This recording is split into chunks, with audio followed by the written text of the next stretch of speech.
Kia ora, bros and girls, welcome back to the channel. We said we'd do a deep dive on each one of the bosses, and we're up to Captain Marvel.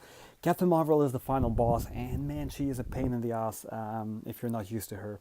So she's got unblockable SP1, she's got this burden of might thing, or binary might, which means that she goes, combined with her special, it means she goes indestructible for like 5 seconds. She also has all these energy charges that she builds up. So if you're not used to Captain Marvel, the way she works is she kind of builds up these energy charges, and then she can ignite them and become indestructible for almost 12 seconds.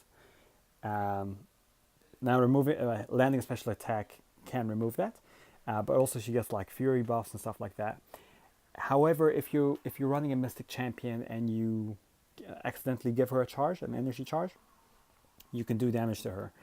So I'm not going to kind of read through all of the stuff. She's got some pretty interesting abilities, but she also creates charges every time she throws her SP1 and her SP2. Now, it's safe to say her SP2 is a little bit more difficult to evade. Her SP1 you can kind of work around. Now, all of you guys have a 2-star version of her, so you can just take them into some fights, into some duels, and get used to her SP1 timing. Her SP1 is not that bad. So the thing is, man, I figured out a few tricks to help you get around her. Hitting into her block will give her some energy charges. Her SP1 and SP2 will generate energy charges. The easiest way to reduce that is to kind of play her like explosive personality, right? Is to just parry and only hit when she's open. If you hit when she's open, at least you're not giving her charges, right? But she can still generate them through her SP1 and her SP2. So the reason I got Voodoo in this fight, by the way, is not because she's poison immune, so her Spirit Venom is kind of useless, apart from the fact that with Spirit Venom, I can nullify her Indestructible, as you just saw, and I can nullify her Furies, because she gets 5 Furies as well. She can do a lot of damage. And now that I got in there, you can see I'm nullifying stuff, and with the power burn, I'm able to kind of power control her. I get hit there a little bit, but I take her down a fair bit. At the same time, I've nullified Indestructible a couple of times. I've nullified the Fury a couple of times, and I can continue dealing damage. Scarlet Witch was another great option. She was kind of my go-to most of the time until I figured out I can use Voodoo as well to nullify, and also until I figured out that, hey, she doesn't really generate those charges if I just don't hit into her block. So you can see here, I'm hitting in the open, charges are not going up. And that's basically the trick to her, is learn how to evade her SP1, and try not to generate as many blocks as you can.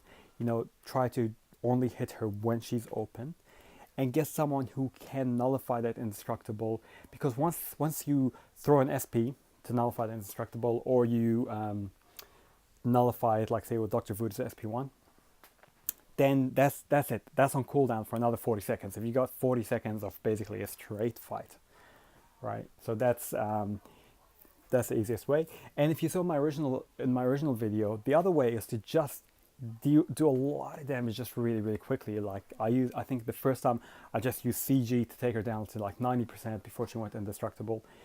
The key thing is sometimes the timing is off, where you get into this scenario where she's got enough persistent charges that she goes indestructible at the start of the fight, she goes unblockable at the start of the fight, and she does a lot of damage. And so you have to, in that case, you just have to try and be really careful and evade that SP1, because if you can evade that first SP1 and she sets off binary ignition and you can last enough in the fight, those charges are going to come down, and as those charges come down, eventually she'll become normal again. So I found in my runs that I had one case where she was in that persistent form, and it took me a fair few revives to get her out of them. And then once I managed to evade the SP1 and her charges dropped, then it just became a nice, normal, easy fight. So those are my tips and tricks around how to beat Captain Marvel. The best champs are high damage dealers and nullifiers. If you have Symbiote Supreme, he is by far the cheese for her, because you just throw SP3 and then that's it, and you just continue ruining her. Scarlet Witch is a fantastic option against her, as is a high level Dr. Voodoo. Hopefully this helped you out. If it did, like, subscribe, leave a comment, and we will see you in the next video. Ka kite ano, bros and girls.